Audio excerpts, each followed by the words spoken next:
What's up everyone? Path of Exile 2's Trials of Sekhemas is one of the most important pieces of content in the game. Love it or hate it, there's a lot of reasons to come here, even at Endgame. It's where we get our 3rd and 4th Ascension, it's where we get the time lost jewels, which are the special jewels that we put in our passive tree that give these big radiuses and affect everything around them, which can be massive sources of damage increases at endgame. And there's a progression system here, where if you beat the 4th floor boss, the final boss, he'll drop a unique relic, a one-time use relic. You load this into your relic altar, and it will give you like a hard version of the trial. It'll have some weird change to it that makes it harder. And if you beat that, there's a whole set of new items and upgrades hide behind that. So whether you're just getting into this to unlock your ascendancies, or you're trying to start pushing the end game, hopefully I can give some tips to make this much smoother. Once you have a good setup here and you know what you're doing, you know what to look for, and you've done this a few times, there's a lot of tricks that can make this really smooth every time. Even though there's a lot of RNG, you can make it easier by doing certain things. So let's get into this. Okay, so first let's go over the basics of what we do before we get in there, mainly how to set up and the relics. So if you've never done this before, you go to Act 2 or Act 2 Cruel, and you will unlock the Trials of Sekhemas. They're these things on the map, you'll click them, and you go here to the Trials of Sekhemas. As you come up to this thing, you'll have a pedestal called the Relic Altar, your stash and your Relic Locker will be here. Now, what you would need here is these things here, these orange things, and they're called Djinn buyers, right? And the number of trials can go up to 4. So what you're looking for here is, don't worry about the level, but you see here, this one is level 56 and has 2 trials. That means it will have 2 bosses. So the max you can go to is 2 floors of the trial. If you have something like this, it has 4 trials. So you can see here, number of trials 4. That means you can go through 4 full trials. That means you can do 4 bosses. If you have the 3 trials, you can do the 3rd boss and get your 3rd ascendancy. If you have 4 trials, you can do the 4th boss and get your 4th ascendancy. So it's really important, and at endgame, you'll just be running the 4 trials on repeat. So the first thing you want to do is load in your Djinn buyer, whatever it's called. This will give you your relic altar. Now, when you're first starting out, there will be a lot of this locked. You'll only be able to put in maybe 2 relics. And then you'll have, the more you complete, the more different floors you complete, you'll unlock the rest of the sections until you have this here, which is everything open. So let's go over the best relics and what we want to be putting in here to make the runs smoother. So as you can see, relics come in lots of different sizes. We've got tall ones, long ones, short ones, one that take up 2 slots, one that take up 4, and they have different stats on them. So your job is to try and jigsaw them in the best way possible and get the most stats out of them. So what stats should we be looking for? You can get everything here from get more sacred water, get more honor, get more deal more damage, take less damage, things like that. But the one tip I would give you starting out is honor resistance. So when we take damage, we're likely not failing because we run out of health. You might be, your build might be really struggling. But generally, even with a good build, you're still losing because you run out of honor, because you take a lot of honor damage every hit. And it's harder to get your honor back. You can't just pop a potion. You have to find a room that gives you honor, things like that. So my number 1 tip would be to stack this. Honor resistance. You lose this much less honor. Maximum honor resistance is capped at 75% by default and cannot be higher than 90%. So you want to get to 75% honor resistance by stacking all these sort of things here. So you can see here, I've got 27% there. I've got 17 there, 18 there, and 10 there. So, just by doing that, you can get a good chunk of honor resistance. So when you do take a hit from a boss, he's not chunking you for like a 1/3 of the honor bar. He's just taking a little bit off. And that way you'll fly through much easier, at least to the 4th floor. Because with a good amount of honor resistance, the first 3 floors are pretty easy. So yeah, try and find some honor resistance on your relics. Just keep running more trials to get more chances at finding relics. Also, if you do find them, if you find something like, let's see if I got one with 1 affix on. If you find something like this, so 22% honor restored, make sure you're putting another affix on it. So you can craft a little bit on these. So you can use an orb of augmentation. And now it has restore 41 honor. So always try and upgrade them to try and find these honor resistances. Once you have a good amount of honor resistance, that's like the first big step. Everything after that is a lot smoother. Okay, the next thing I'd be looking for is a merchant relic. Once you've got a good amount of honor and you've opened up your relic a little bit, I'd be looking for a merchant one. This one here, the merchant has 2 additional choices and 6% reduced prices. It's okay, but try and get something that makes the merchant better. I'm going to talk later about the importance of the merchant and things to get from the merchant, but the Trials of Sekhemas are very RNG heavy. You're gonna even if you're on like a really good run, you're gonna be at a position where you have to take an affliction. You have to take an affliction, and some afflictions can completely ruin your run. The merchant is like your shining light in the Trials of Sekhemas. He always offers you boons, he always offers you good things, and he can really save the day. So having more options there is really good. So I definitely try and find one of these. I've only ever seen them on the long carpet looking things, the tapestries, but yeah, that's something. If you find it, save it. If you find it and you have space, use it. Okay, now let's talk the merchant. I would be running my entire run around the merchant. Every choice I make is a thinking about where the next merchant is and if I have enough sacred water when I get there. That is, it's the biggest mindset shift to make. When you're going around, there's going to be like, oh, honor restore, I'll get a, get a key. I ignore all of that and I'm going for sacred water. Sacred water is how you get items at the merchant. You want to get as much as you can, then you get a merchant room and you just empty his inventory out. You just buy everything you can. Additionally, if you don't find any, at the end of every single floor, there is a merchant with like 6 or so items. The reason it's so good is because the sort of boons you're getting as you're playing, you go to these rooms and it's like awards you a boon. They can be on the merchant's supply list. You can get them from the merchant. The main ones you want to be looking for, the main ones I'd be thinking for is anything that affects honor. 25% increased honor is a good one. Restore honor before a boss is really good. Then I would be going for Hare's Foot. Hare's Foot, if you haven't played the full 4 floors, the final boss has a mechanic where you have to run around the room. You kind of, I don't want to spoil it, but there's like a time slow mechanic and you have to run around the room and pick up certain things. And if you fail it, it runs over. It's over. So having Hare's Foot not only makes you 40% faster as you're playing, making the runs significantly faster, it makes that final boss a lot easier. So try and get Hare's Foot at every single opportunity if you see it on the shop list. Another really good one is one that affects your relics. So it will say boosts all of your non-unique relics by 30%. Always take that, because if you have a relic that gives you, if you've got things like increased honor or increased damage or damage reduction, all of those things will scale up with this relic. So it's a really good one to get. Then anything that increases your damage to enemies, decreases enemies' damage to you, decrease enemies' health, things like that are fantastic. So yeah, the merchant can completely change the game. Do make use of it.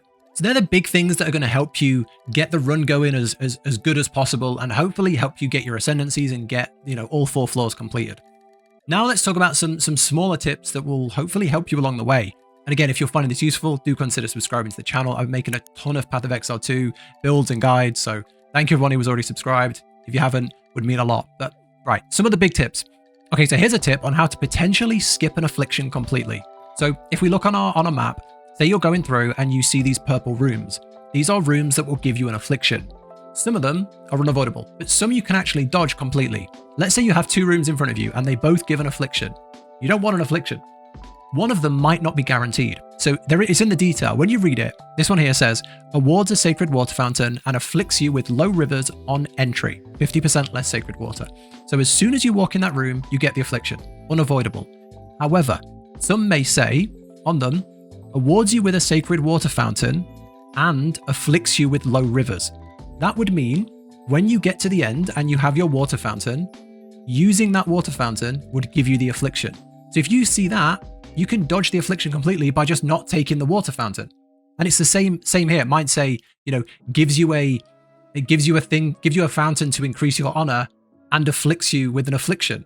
But you don't have to take it. You can come into this room, ignore the thing that gives you an affliction, and go to the next room. Okay, next up, let's quickly talk the pledge to Kochai, because this is something that you should always take. And there's a way to not have the downside. So when you see on your map, it says, offer up a pledge to change the outcome of a trial.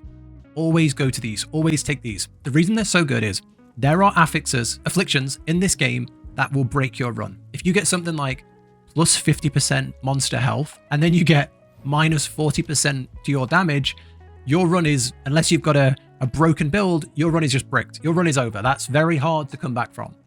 These pledges can remove those bad afflictions. You can take off that, the damage down and make things better. So these are really good. So they'll offer you a boon, but to get the boon, you have to take an affliction, or they'll remove an affliction and give you another one. So yeah, these are really, really good. And the thing is, when you have this window open, if all of these offers are bad and all of these look really bad, you don't have to take one. You can just click the X in the top right. Even if you go over, you pour the water in, you pop the window up, and they're all bad, you just click the X and walk away.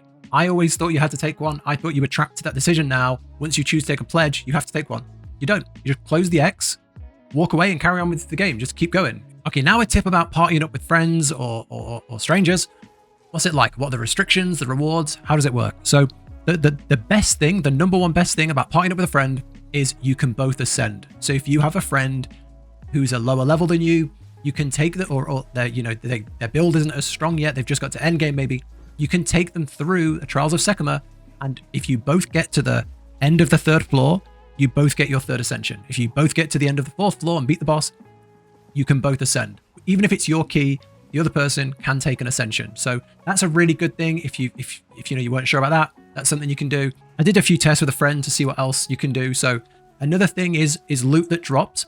When loot drops, some of it will be for everyone, and some of it will be, they try and split it per person. So, say a divine orb drops, it might be in your name or it might be in their name. So you get a good split of stuff if you're playing with strangers.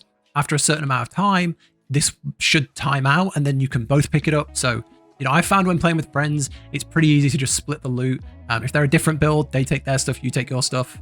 That works really well. The only restriction is on the person who puts in the key. The person who puts in the main item drives the trial. So make sure, the person who's the better decision maker is the one that's running it, because you will choose where to go on the map. You'll be the one who chooses what chest to open. You kind of have the driving position of all the different choices. Your friend can pick up, they can take the thing at the end. They can take like the boons. They can take the water, the things like that. But you're going to be buying stuff from the merchant. You're going to be choosing the maps, all that kind of stuff. So yeah, hopefully that helps if you're looking to group up with some friends. So hopefully that's a few tips that make the runs a little bit easier. Everything else is just going to come down to preference and your build. I could tell you always take the gauntlets because they're easy, or always avoid the trap rooms because they're really hard. But you might find the traps really easy, and you might find like the hourglass really hard. So it just comes down to preference and your build. And if all of these things, you've maxed your honor resistance, you're taking all the boons, you've got 10 boons and no afflictions, and you're still struggling, it might just be a build problem. Your build might just not be strong enough to get through that 4th floor. So that's pretty much all the tips I can think of. Next, I want to talk about something more endgame, and that's unique relics. So once you beat the 4th floor, once you do a 4th floor trial and you beat the final boss, he will drop every time a orange relic like this. This is a unique relic. He'll drop a unique relic, and there are a selection of these, and they will have different stats on them. And these are all fixed. So this one here, for example, is the Desperate Alliance Vase, and it says, the boss will drop an Against the Darkness. However, the final boss has 100% more damage, takes less damage, and it's a one-time use. So once you use this, if you fail, it's gone. And to get another one, you have to go and do another one of these, a 4-trial run, and win for him to drop another one.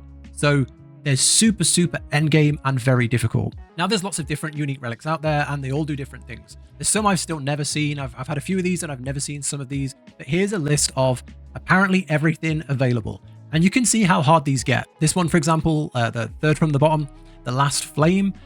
This means you have 1 max honor. You have to complete the Trials of Sekhemas with 1 honor. So you can't get hit once. And if you do that, you get the Temporalis, which is one of the, I believe, one of the best chess pieces in the game, and very sought after. You can make entire builds around this chess piece, which is huge. Things like the Against the Darkness, the Desperate Alliance one.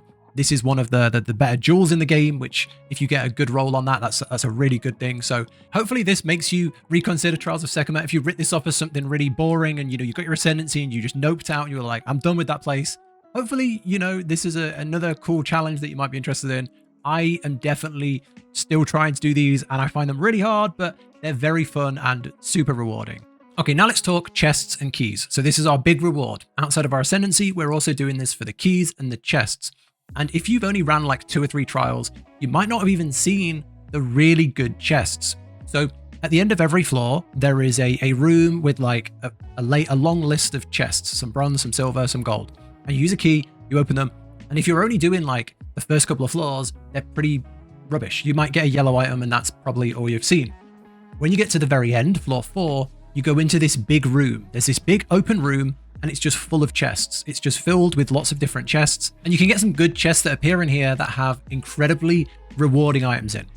So here's kind of like the better chests I'd be looking for. Number 1, the Spectrum. The Spectrum chest can have Spectrum jewels. These are super rare endgame jewels with like stackable effects. So say you had had one of them, it would be like plus 2% for every other one of these jewels, 2% like int for every other jewel. You have 2 of them, you got 4, you got 3 of them, you got 6, that kind of thing. So these are really good to collect. They go for a lot on the trade as well. Time loss chests can have time loss jewels. These are the one with like the aura that buffs everything around it. So they're really good to go for. They can like give you pretty much a range of different things that a normal jewel can, but to all the things around it, which is awesome. Other than that, I'd be going for things like the mysterious chest that can have pretty much anything. I've had a divine out of there before, which is pretty good. After that, I just go for what you need. You know, if you're a mage, go for the mage chests. If you want maps, go for the cartographer, that kind of thing. But yeah, they're the big ones to look out for. Try not to miss those. But yeah, that's kind of everything I wanted to talk about. Hopefully, if you're brand new to this, you've learned something new here, or you've seen something you haven't seen before. If you have, do consider subscribing to the channel. I make a ton of Path of Exile 2 guides. And if you know you got your Ascension and you just kind of left this place, hopefully it's inspired you to come back and you want to have a go at those cool rewards, get those rare chests at Endgame, and get some of the gems you might not have seen before.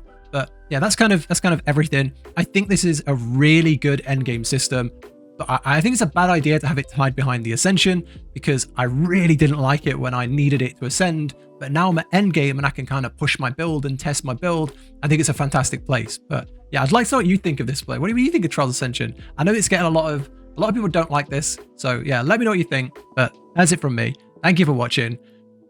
Take care, and I'll catch you in the next one.